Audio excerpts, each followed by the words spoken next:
Hello friends, welcome to my video. Tirumala శ్రీవారి భక్తులకు శుభవార్త. వైకుంఠ ద్వార దర్శన టికెట్లు ఉచితంగా ఎక్కడ ఇస్తారు అన్న విషయాలు మనం ఈ వీడియోలో తెలుసుకుందాం. దానికంటే ముందు మనకు ఈ వీడియోని స్పాన్సర్ చేస్తున్న వారు బైమోట్ షాపింగ్ యాప్. బైమోట్ ఈ shopping application is one of the online shopping app now available on Play Store and App Store. Friends, మనం ఈ బైమోట్ షాపింగ్ను గ్రాసరీ ఐటమ్స్ కొనుగోలు చేయడానికి ఉపయోగించుకోవచ్చు. అంటే అమెజాన్, ఫ్లిప్కార్ట్ ఏ విధంగా మనం కొనుగోలు చేయడానికి ఉపయోగించుకుంటూ ఉన్నామో అదేవిధంగా గ్రాసరీ ఐటమ్స్ కోసం ఈ బైమోట్ షాపింగ్ను కూడా మీరు కొనుగోలు చేయవచ్చు. ఇకపోతే మనం వీడియోలోకి వెళ్దాం. తిరుమలలో శ్రీవారి ఆలయంలో వైకుంఠ ఏకాదశిని పురస్కరించుని జనవరి 10 నుంచి 19వ తేదీ వరకు 10 రోజుల వైకుంఠ ద్వార దర్శనాలు ఉంటాయి. ఈ మేరకు సర్వదర్శనం భక్తులకు తిరుమలలో వైకుంఠ ద్వార దర్శనం టోకెన్లు జారీ చేసే కేంద్రాల వివరాలు ఇలా ఉన్నాయి.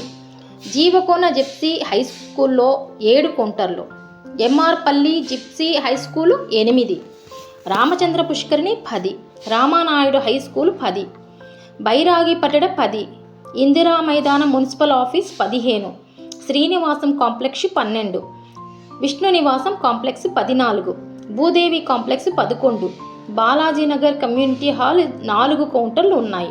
ఇవి మొత్తం కలిపి 91 కౌంటర్లు ఏర్పాటు చేస్తూ ఉన్నారు. తిరుమలలోని కౌస్తుభం విశ్రాంతి భవనంలో టోకెన్లు కేటాయిస్తారు. ఈ మేరకు ఈ కౌంటర్లలో భక్తులకు ఉచితంగా వైకుంఠ ద్వార దర్శనం టికెట్లు జారీ చేస్తూ ఉన్నారు. ఈ సర్వదర్శనం టికెట్లు ఈ కౌంటర్లు ఎప్పటి నుంచి జారీ చేస్తారన్నది టీటీడీ ప్రకటనలో తెలియచేయనుంది. అలాగే శ్రీవాణి టికెట్లను డిసెంబర్ 23వ తేదీ ఉదయం 11 గంటలకు ఆన్లైన్లో విడుదల చేయనున్నారు. ప్రత్యేక ప్రవేశ దర్శన టికెట్లను 10 రోజుల వైకుంఠ ద్వార దర్శనాలకు సంబంధించి డిసెంబర్ 24వ తేదీ ఉదయం 11 గంటలకు విడుదల చేయనున్నారు. శ్రీవారి ఆలయంలో అత్యంత ప్రాముఖ్యమైన వైకుంఠ ఏకాదశి పర్వదినం పురస్కరించుకొని వచ్చే ఏడాది జనవరి 10 నుంచి 19 తేదీ వరకు తిరుమల శ్రీవారి ఆలయంలో వైకుంఠ ద్వార దర్శనాలకు టీటీడీ విస్తృత ఏర్పాట్లు చేస్తూ ఉంది. ఈ నేపథ్యంలో సామాన్య భక్తులకు అధిక ప్రాధాన్యతనిస్తూ టీటీడీ పలు నిర్ణయాలను తీసుకుంది. భక్తులు ఈ అంశాలను దృష్టిలో పెట్టుకొని టీటీడీకి సహకరించాల్సిందిగా విజ్ఞప్తి చేయడమైనది. వైకుంఠ ఏకాదశి ద్వార దర్శనం నేపథ్యంలో టీటీడీ తీసుకున్న నిర్ణయాలు: దర్శన టికెట్లు, టోకెన్లు ఉన్న భక్తులను మాత్రమే దర్శనాలకు అనుమతిస్తూ ఉన్నారు. టోకెన్లు లేని భక్తులను తిరుమలకు అనుమతిస్తారు, కానీ దర్శనం చేసుకునే అవకాశం అంటూ ఉండదు.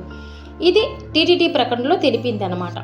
చంటి బిడ్డలు, వృద్ధులు, దివ్యాంగులు, రక్షణ శాఖ, ఎన్ఆర్ఐ మొదలైన విశేష దర్శనాలు ఈ 10 రోజుల పాటు రద్దు చేస్తూ ఉన్నారు. ప్రోటోకాల్ ప్రముఖులకు మినహా విఐపి బ్రేక్ దర్శనాలు 10 రోజుల పాటు రద్దు చేస్తూ ఉన్నారు. భారీ క్యూ లైన్లు నివారించి గరిష్ట సంఖ్యలో భక్తులకు వైకుంఠ ద్వార దర్శనాలు చేయించేందుకు ఏర్పాట్లు చేశారు. గోవిందమాల ధరించిన భక్తులకు ఎలాంటి ప్రత్యేక దర్శన అవకాశాలు ఉండవు.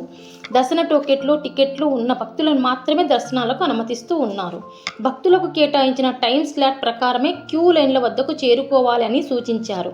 మాజీ ప్రజాప్రతినిధులు, మాజీ బ్యూరోక్రాట్లు, మాజీ చైర్మన్లను వైకుంఠ ఏకాదశి రోజున దర్శనాలకు అనుమతించబడరు. 11వ తేదీ నుంచి 19వ తేదీ వరకు వీరిని దర్శనాలకు అనుమతిస్తారు. 3,000 మంది యువ శ్రీవారి సేవకులను, అవసరమైన మేరకు యువ స్కౌట్స్ మరియు గైడ్స్ను నియమించుకొని వారి సేవలను క్యూలైన్ల నిర్వహణకు వినియోగించుకోవడం జరుగుతూ ఉంది. ఓకేనా ఫ్రెండ్స్, ఇంతవరకు మన వీడియోని చూసిన వారందరికీ ధన్యవాదాలు. Thank you.